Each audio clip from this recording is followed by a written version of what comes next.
Olá pessoal, aqui é o Jefferson do PIB de Ciências e hoje nós vamos falar sobre noções de engenharia genética.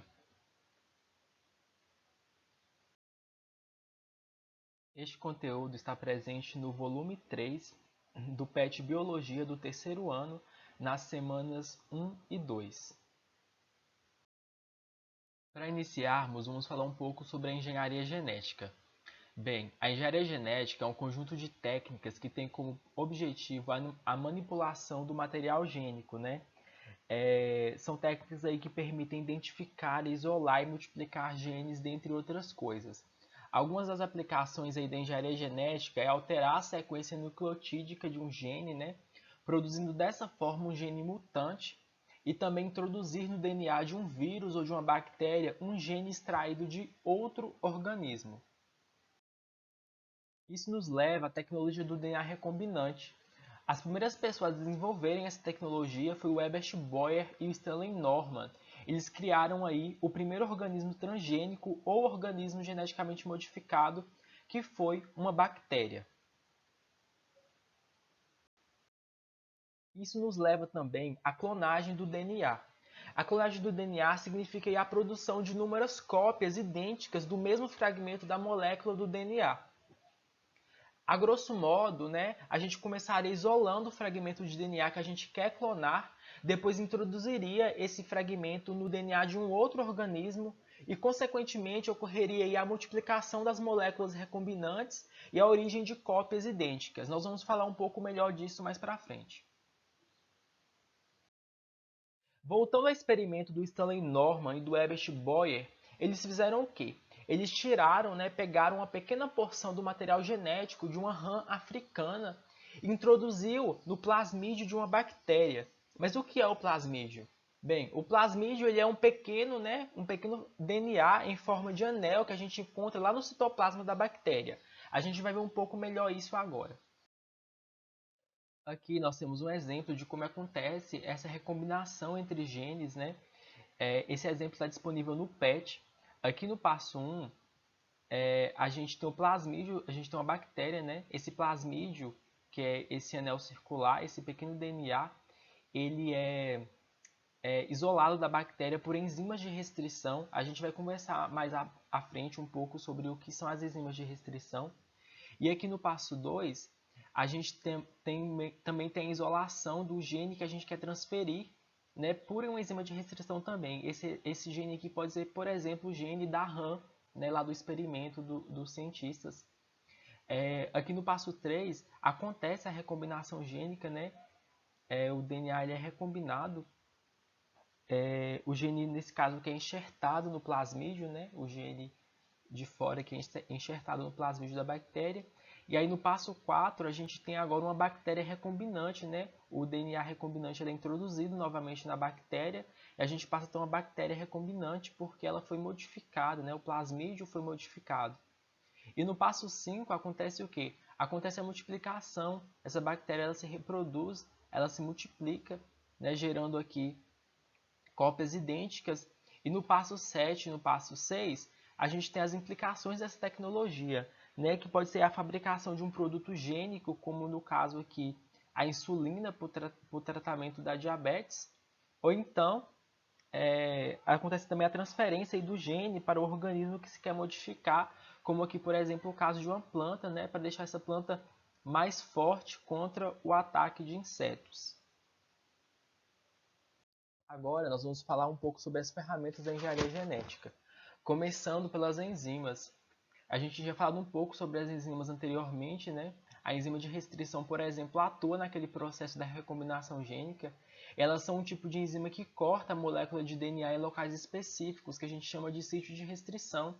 Ou seja, elas cortam as moléculas de DNA nos locais que a gente específicos que a gente quer, né? Cada enzima de restrição corta as moléculas de DNA em um local específico para a gente obter os fragmentos de DNA que a gente quer. E também a gente tem aqui as enzimas do tipo ligases, que são muito importantes nesse processo nosso também, porque elas funcionam como colas, né, unindo aí fragmentos de DNA para a produção de moléculas recombinadas, né? Ou seja, tem uma enzima específica que cola os fragmentos de DNA diferentes. Aqui nós temos um exemplo de como esse processo acontece Esse exemplo está disponível no PET também. Daqui desse lado a gente tem a atuação da enzima de restrição e aqui desse lado também a atuação da enzima de restrição. Elas cortam aqui os fragmentos de DNA em locais específicos, como a gente pode ver aqui nas imagens. E aqui embaixo a gente tem a atuação da enzima do tipo ligase, né? A ligase ela justamente vai fazer o que? Ela vai juntar os fragmentos de DNA que a gente obteve aí, formando dessa forma aí a recombinação, né? A segunda ferramenta da engenharia genética que a gente precisa conversar é em relação aos vetores. Os vetores eles são usados aí para a obtenção de organismos transgênicos, né? E alguns desses vetores aí são os vírus e as bactérias. Nesses vetores são inseridos o DNA que a gente vai usar mais tarde para ser incorporado em outro organismo. Os plasmídeos das bactérias são vetores muito usados aí para a duplicação ou clonagem de genes que interessam o ser humano, como a gente viu anteriormente. A última ferramenta que a gente vai falar sobre engenharia genética é o PCR. O PCR é uma técnica de reação de polimerase em cadeia que permite aí produzir, a partir de uma pequena amostra de um determinado DNA, um grande número de cópias desse mesmo DNA. Essa técnica é muito utilizada aí atualmente. Agora que nós vimos tudo isso, vamos falar um pouco sobre a identificação individual por meio do DNA. Cada indivíduo ele apresenta um certo número de diferenças em seus DNAs, exceto aí no caso de gêmeos ou de clones. Por apresentarmos diferenças entre nossos DNAs, é possível fazer uma análise desse DNA para determinar a identidade de uma pessoa ou de um animal em particular. Todos nós temos uma impressão digital de DNA. Né? E é a partir dessa impressão digital de DNA que é possível, por exemplo, determinar a paternidade, né? Fazendo a comparação entre o DNA da mãe, da criança e seus prováveis pais. E para isso é usada uma sequência de DNA não codificante que a gente chama de VNTR. Cada indivíduo ele tem um padrão específico dessas repetições, né? E elas são herdadas pelos pais. Por essa razão é possível fazer a comparação para determinar a paternidade. Isso nos leva à técnica da eletroforese, né, que é um método de separação de moléculas eletricamente carregadas que migram aí ao longo de uma matriz por indução de um campo elétrico. Ficou um pouco confuso, mas a gente vai ver um exemplo para esquematizar melhor esse processo. Aqui nós temos o nosso exemplo. Esse exemplo ele foi tirado do PET. Aqui no passo A, nós temos as amostras de DNA que foram aí geradas, né, pelas enzimas de restrição. Elas são depositadas, né, essas amostras aqui, 1, 2 e 3, elas são depositadas em compartimentos com gel. E todo esse material ele está imerso em uma solução aquosa, né, que está conectada também por dois polos aqui, um positivo e um negativo. Ou seja, a gente vai aplicar uma carga elétrica, né, aqui neste material. No passo B, né, quando a carga elétrica é ligada, né, que acontece? A molécula de DNA ela possui carga negativa. E quando a gente liga, né, a nossa fonte de energia aí, os fragmentos eles são repelidos pelo polo negativo. Né? O polo negativo está aqui em cima. Então as moléculas de DNA elas são repelidas e migram, né, em direção ao polo positivo. Aqui. Os fragmentos maiores de DNA eles vão encontrar maior dificuldade de atravessar esse gel, né? E já os fragmentos menores eles vão atravessar mais rápido. Então a gente vai ter embaixo, né, nesse sentido aqui, os fragmentos de DNA eles vão descer. A gente vai ter embaixo fragmentos menores de DNA e em cima os fragmentos maiores.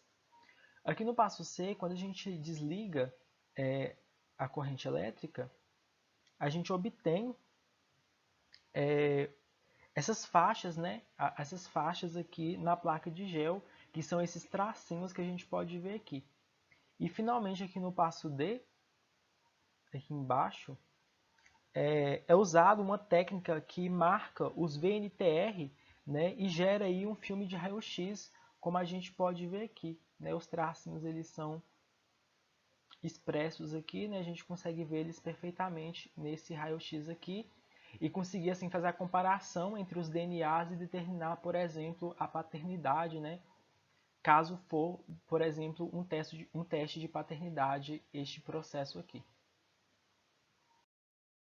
Pessoal, é isso. Muito obrigado por ter acompanhado o vídeo até aqui e até a próxima.